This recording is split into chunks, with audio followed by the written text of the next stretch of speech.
श्री शिवाय नमस्तुभ्यम दोस्तों। आज हम आप लोगों को जून महीने में किए जाने वाले कुछ ऐसे नए उपाय बताने वाले हैं जिन उपायों को करने के लिए आपको कोई दिन देखने की ज़रूरत नहीं है, कोई समय देखने की ज़रूरत नहीं है। मात्र अगर आपके जीवन में दुख और समस्याएं आ रही हैं, आपकी जो भी विशेष समस्या आ रही हैं अगर आपके जीवन में आ गई हैं तो भाई उसी समय पर उसी दिन पर आप यह उपाय कर सकते हैं और आपको उसका फल भी बहुत जल्दी ही मिल जाएगा। तो चलिए दोस्तों, बात करते हैं जून महीने में किए जाने वाले इन विशेष और नए उपायों के बारे में जो उपाय हमने आपको पहले नहीं बताए हैं। तो चलिए दोस्तों, सबसे पहले उपाय के बारे में बात करते हैं जो कि आपको इस जून महीने में करना है। तो दोस्तों, सबसे पहले जो हम आपको उपाय बताएंगे ये आपको बताएंगे पारिजात के फूल के उपाय। पारिजात आप लोग जानते हैं जिसे हम हार श्रृंगार का पुष्प भी कहते हैं, ठीक है। ये जो पुष्प होता है ये रात्रि में खिलता है और सुबह आपको मिलता है। ये आप लोगों ने देखा होगा, ठीक है, कई सारे लोगों ने देखा होगा, जिसका आगे आगे का भाग तो सफ़ेद कलर का होता है और पीछे पीछे का जो भाग होता है वो संतरे कलर जैसा होता है, आप लोगों ने देखा होगा। तो उसी एक फूल के हम आपको आज की इस वीडियो में इस जून महीने में किए जाने वाले सबसे पहले उपाय बताएंगे, ठीक है। तो दोस्तों, वो जो पारिजात का फूल होता है इस उपाय को आपको कब करना है? जब आपके घर में वंश वृद्धि ना हो रही हो, आपका कार्य ना चल रहा हो, आपके घर में वैभव ना आ रहा हो, आपके घर में सुख शांति ना हो। अगर ये सभी दुख और समस्याएं आपके जीवन में घर परिवार में चल रही हैं तो आप यह उपाय करके ज़रूर देखिएगा, ठीक है। चलिए, सबसे पहले हम बात करते हैं इस पारिजात के पुष्प के उपाय के बारे में, या हार श्रृंगार का पुष्प जिसे हम कहते हैं। तो सबसे पहले आपको दोस्तों करना क्या है, एक पारिजात का पुष्प, कितना, मात्र एक पारिजात का पुष्प 3 स्थानों पर चढ़ाना है, जो कि शिवलिंग के ऊपर ही चढ़ाना है और उसके बाद आपको भगवान से प्रार्थना करना है। सबसे पहले तो अपना एक पारिजात का फूल लेकर आ जाओ, भगवान शिव जी के मंदिर पहुंच जाओ। जब आपके जीवन में दुख और समस्या और जब आपको लगे कि हाँ अब मुझे इस उपाय को करना चाहिए, उस दिन ही प्रातःकाल सुबह सुबह शिव जी के मंदिर पहुंच जाओ। मात्र एक पारिजात का फूल आसानी से आपको कहीं पर भी मिल जाएगा। शिव जी के मंदिर पहुंचकर अपनी पूजन अर्चना कर शिव जी पर एक लोटा जल जो आप लेकर गए हैं वो अपनी पूजन अर्चना कर लीजिए। उसके बाद आराम से शिव जी के पास में जाकर अपने एक पारिजात के फूल को लेकर बैठ जाइए, ठीक है, या हार श्रृंगार के पुष्प को लेकर बैठ जाइए। बैठ गए, सबसे पहले अपना वह जो मतलब पुष्प है वह निकाल लीजिए और उस पुष्प को निकालने के बाद सबसे पहला जो स्थान है वो है माता अशोक सुंदरी जी का स्थान। कहाँ पर?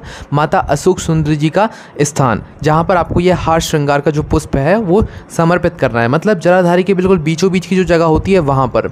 अब जब आप इस फूल को माता अशोक सुंदरी जी के स्थान पर समर्पित करेंगे तो इस फूल की जो डंडी का मुख होगा वो शिवलिंग की तरफ होना चाहिए। कहाँ पर? शिवलिंग की तरफ। और जो खिला हुआ भाग होगा इस फूल का वो जलाधारी की ओर, जहाँ से जल नीचे गिरता है वहाँ की तरफ होना चाहिए। सबसे पहले आपको कहाँ पर समर्पित करना है? इस स्थान पर, मतलब जलाधारी के बिल्कुल बीचों बीच माता अशोक सुंदरी जी के स्थान पर समर्पित करना है। यहाँ पर समर्पित कर दिया, कुछ सेकंड रुको।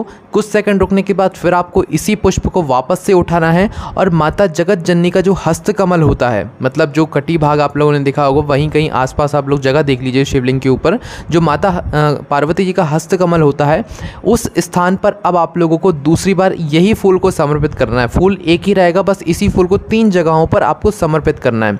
तो जब आप इस फूल को माता अशोक सुंदरी जी के हस्तकमल पर समर्पित करेंगे तो इस फूल का जो मतलब डंडी का मुख होगा वो आपको अपनी तरफ करके समर्पित करना है और जो खिला हुआ भाग होगा वो भगवान शिव जी की शिवलिंग के तरफ करके समर्पित करना है, ठीक है। अभी जब आपने माता अशोक सुंदरी जी पर चढ़ाया तो डंडी का मुख भगवान शिव जी की शिवलिंग की तरफ रखा और खिला हुआ भाग जलाधारी की तरफ करके रखा। दूसरा स्थान है माता जगत जननी का हस्तकमल। हस्तकमल पर जब आप ये समर्पित करोगे तो डंडी का मुख अपनी तरफ करके करोगे जहाँ से आप ये पुष्प को समर्पित कर रहे हो, और खिला हुआ भाग कहाँ पर? भगवान शिव जी की शिवलिंग की तरफ करके समर्पित करोगे। 2 स्थान हो गए। अब इसी फूल को कुछ सेकंड रुककर वापस से इसी फूल को माता जगत जननी जी के हस्तकमल से उठाकर भगवान शिव जी की शिवलिंग के ऊपर आपको समर्पित कर देना है, ठीक है।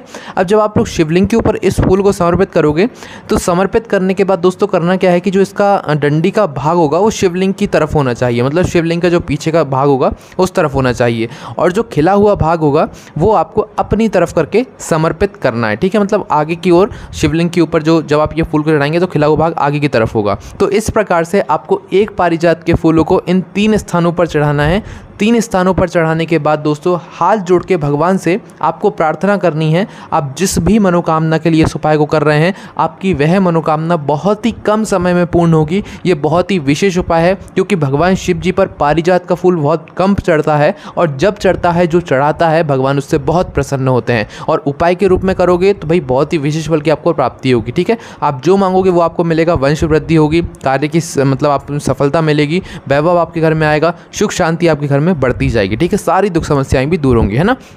अब दोस्तों अगले उपाय के बारे में बात करते हैं जो कि आपको इसी जून महीने में करना है। ये भी जो उपाय है ये पारिजात के पुष्प का है, पर पारिजात के पुष्प का उपाय हमने आपको बता दिया। अब हम आपको बताएंगे पारिजात के पुष्प का चंदन बनाने के बाद जो उपाय होता है वो कैसे किया जाता है।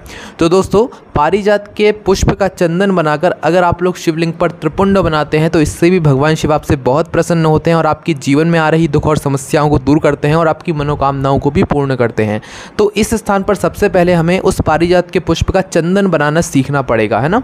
तो इस चंदन को बनाने के लिए आपको सबसे पहले 25 या 50 पुष्प लेने होंगे जो कि पारिजात के होंगे। आसानी से आपको मिल जाएंगे कहीं पर भी जिस वृक्ष में लगे हुए होंगे, है ना। तो 25 से 50 फूल आप लोग इकट्ठा कर लो।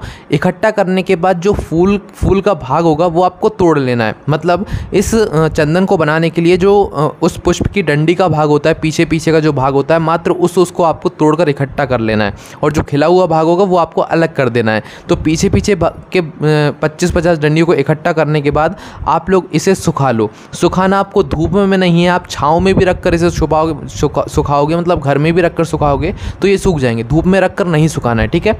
घर में रखना कुछ दिन, मतलब 1-2 दिन या कुछ घंटों तक, तो ये अपने आप सूख जाएगा। सूखने के बाद आपको इसको घिस लेना है या तो पीस लेना है, ठीक है। पीसने के बाद आप देखेंगे कि अच्छा पाउडर जैसा हो जाएगा और एक चंदन का रूप ले लेगा, ठीक है। अब इस चंदन को कैसे क्या करना है आप लोगों को, अब इस चंदन के अंदर जब आप पानी डालेंगे, पानी का कुछ भाग डालेंगे, तो आप देखेंगे कि ये चंदन का एक अच्छा सा रूप ले लेगा, ठीक है। ये चंदन बन जाएगा। तो चंदन बनाने के बाद दोस्तों करना क्या है, जब आपके जीवन में आपका मन परेशान हो, मतलब इस जून के महीने में या कभी भी जब आपका मन परेशान हो, आपको कुछ समझ नहीं आ रहा हो, आपके घर परिवार में बहुत अशांति सी फैली हुई हो, तो उस स्थान पर आपको इस चंदन को बनाकर भगवान शिव जी के मंदिर पहुंच जाना चाहिए और भगवान शिव जी की शिवलिंग के ऊपर इस चंदन से त्रिपुंड बनाना चाहिए। किस चंदन से, इस पारिजात के पुष्प के चंदन से या हार श्रृंगार के पुष्प के चंदन से आपको भगवान शिव जी की शिवलिंग के ऊपर त्रिपुंड का निर्माण करना चाहिए। और वैसे ही आप लोग इस चंदन को बनाकर भगवान शिव जी पर त्रिपुंड का निर्माण कर दें, उसके बाद आप अपने हृदय की बात भगवान शिव जी से अगर बोलेंगे तो आपकी वह मनोकामना या वह काम आपका बहुत जल्द पूर्ण होकर रहेगा। क्योंकि पारिजात के पुष्प का चंदन बनाकर या हार श्रृंगार के पुष्प का चंदन बनाकर जो व्यक्ति भगवान शिव जी की शिवलिंग पर त्रिपुंड बनाता है, भगवान शिव उससे बहुत प्रसन्न होते हैं और उसके बिना बोले ही भगवान शिव उसको इतना प्रदान करते हैं जितने की उसने कल्पना नहीं की होती। भले ही उसका मन दुखी हो या किसी भी प्रकार की समस्या चल रही हो, वो सब कुछ ठीक कर देते हैं, ठीक है। करके ज़रूर देखिएगा इस उपाय को। चलिए दोस्तों, अब हम बात करते हैं अगले उपाय के बारे में, जिस उपाय को करने के बाद दोस्तों आपके जीवन में आ रही सारी दुख और समस्याएं दूर होंगी। साथ ही में दोस्तों आप अपने मन की अगर कोई कामना लेकर भगवान शिव जी के सामने इस उपाय को करेंगे तो आपकी वह मनोकामना भी पूर्ण होगी। आपका मन अशांत होगा या सुख शांति नहीं होगी, सब कुछ इस उपाय को करने से पूर्ण होगा। यह उपाय भी पारिजात के पुष्प का है। यह उपाय आपको कोई नहीं बताएगा। पारिजात का पुष्प कोई भगवान शिव जी पर ज़्यादा नहीं चढ़ाता है और जो चीज़ ज़्यादा शिव जी पर नहीं चढ़ती है और अगर कोई अलग से व्यक्ति जाकर चढ़ाता है तो भगवान शिव जी उससे बहुत प्रसन्न होते हैं। तो इस उपाय में आपको करना क्या है, पारिजात का पुष्प लेना है और पारिजात के पुष्प को लेकर अगर आप इन 3 स्थानों पर जाकर पारिजात के पुष्प को चढ़ाते हैं तो अलग अलग आपकी मनोकामना पूर्ण होती हैं। वो हम आपको बता देते हैं कौन कौन सी जगहों पर जाकर पारिजात के पुष्प को चढ़ाने से कौन कौन सी मनोकामनाएं आपकी पूर्ण होती हैं। सबसे पहले जो स्थान है या जगह है वो है नर्मदेश्वर महादेव। जिस जगह का शिवलिंग नर्मदा जी से आया हुआ है, पत्थर से बनाया हुआ है, जिसे हम नर्मदेश्वर महादेव कहते हैं, तो नर्मदेश्वर महादेव के शिवलिंग के ऊपर अगर आप लोग क्या करते हैं, इस पारिजात के पुष्प को अपनी मनोकामना करते हुए समर्पित करते हैं तो आपकी वह मनोकामना निश्चित ही बहुत जल्दी पूर्ण होती है। क्योंकि नर्मदेश्वर महादेव के ऊपर इस फूल को समर्पित करने के बाद, पारिजात के पुष्प को समर्पित करने के बाद भगवान शिव आपकी मनोकामना पूर्ण करते हैं। दूसरी जो जगह है, स्थान है इस पारिजात के पुष्प को समर्पित करने का, वो है एकांतेश्वर महादेव के पास में। पहला था नर्मदेश्वर महादेव के पास में, दूसरा स्थान है एकांतेश्वर महादेव। एकांतेश्वर महादेव नाम से ही समझ आता है जिस स्थान पर कोई ना हो, जहाँ पर शिव जी अकेले में बैठे हुए हैं, जो शिवलिंग अकेले में विराजित हो या तो एकांत में विराजित हो, उस स्थान पर जाकर अगर आप लोग क्या करते हैं, इस पारिजात के पुष्प को जाकर समर्पित करते हैं, तो इस उपाय को करने के बाद दोस्तों अगर आपका कोई कोर्ट कचहरी का चक्कर चल रहा है तो उसमें आपकी जीत होती है अगर आप सही हैं, और अगर आपका कोई काम सफल नहीं हो रहा है तो भी आपको उसमें सफलता मिलती है। ठीक है, 2 स्थान हो गए। अब तीसरा जो स्थान है वो है दोस्तों किसी भी नदी बावड़ी के पास में। ठीक है, अगर कोई नदी है उसके पास में कोई शिवलिंग रखा हुआ है या विराजित है, या कोई कुआं है, कुआं के पास में कोई मतलब शिवलिंग विराजित है, तो अगर उस शिवलिंग के ऊपर, कोई भी नदी के पास की शिवलिंग के ऊपर या तो कोई कुएं के पास के शिवलिंग के ऊपर अगर आप लोग इस पारिजात के पुष्प को समर्पित करते हैं, तो दोस्तों इससे भगवान शिव आपके ऊपर अपनी कृपा बरसाते हैं, वो बिना मांगे आपको सब कुछ प्रदान करते हैं। इतनी इस पारिजात के पुष्प की विशेषता बताई गई है। ठीक है, तो दोस्तों आप इन उपाय को ज़रूर करके देखिए। चलिए अब बात करते हैं अगले विशेष उपाय के बारे में, जो कि आपको इसी जून के महीने में ज़रूर करना है। दोस्तों अगर आपके घर में बीमारी बहुत ज़्यादा है, कोई रोगी व्यक्ति है जिसके लिए आप चाहते हैं कि भाई वो बहुत जल्दी ठीक हो जाए, भले ही कितनी बड़ी से बड़ी बीमारी क्यों ना हो, तो उसके लिए दोस्तों आपको लेना है शमी का फूल। शमी का पत्र होता है, शमी की पत्ती होती है, वो नहीं लेना है, शमी का फूल होता है, शमी के वृक्ष में ही लगता है। तो शमी का फूल लेकर भगवान शिव जी के मंदिर जाकर नीलकंठेश्वर महादेव के नाम से इस शमी के फूल को भगवान शिव जी पर चढ़ाकर शिव जी पर चढ़ा हुआ जल वापस लाकर अपने घर में जिस व्यक्ति के लिए आपने ये उपाय किया हो, जो व्यक्ति रोगीला हो, उस रोगी के शरीर पर उस जल को स्पर्श करा दीजिए, और स्पर्श कराने के बाद आप देखेंगे कुछ ही दिनों में उसके स्वास्थ्य में जो है सुधार देखने के लिए मिल जाएगा। उसके बाद में दोस्तों अगर आपके जीवन में बहुत ज़्यादा दुख और समस्या चल रही है, आप परेशान हैं, तो उस स्थान पर दोस्तों 1 लोटा जल लेना है, उसके अंदर 2 चावल के दाने डालना है और 3 स्थानों पर जाकर इस जल को समर्पित करके आना है। सबसे पहला स्थान है बेलपत्र के वृक्ष के नीचे, दूसरा स्थान है पीपल के वृक्ष के नीचे, तीसरा स्थान है शमी का वृक्ष या तो आंवले का वृक्ष। दोनों में से किसी भी एक वृक्ष के नीचे समर्पित कर सकते हो, जो तीसरा वाला हमने आपको चढ़ाने का जल बताया। तो इस प्रकार से 3 जगहों पर जल चढ़ाओ, आपका मन शांत होगा, आपकी जीवन से दुख और समस्याएं दूर होंगी। उसके बाद दोस्तों अगर आपके जीवन में बहुत ज़्यादा विषम परिस्थिति बन रही है, आपने किसी काम को करने के लिए किसी उपाय कर लिए हैं, सारी व्रत करके देख लिए हैं, आपके कोई काम नहीं बन रहा है, कोई काम नहीं हो पा रहा है, तो उस स्थान पर दोस्तों विषम परिस्थिति होने पर आपको क्या करना है कि बेलपत्री लेना है और बेलपत्री को लेकर भगवान शिव जी के मंदिर पहुंच जाना है, साथ ही में 1 बाल्टी जल लेकर जाना है।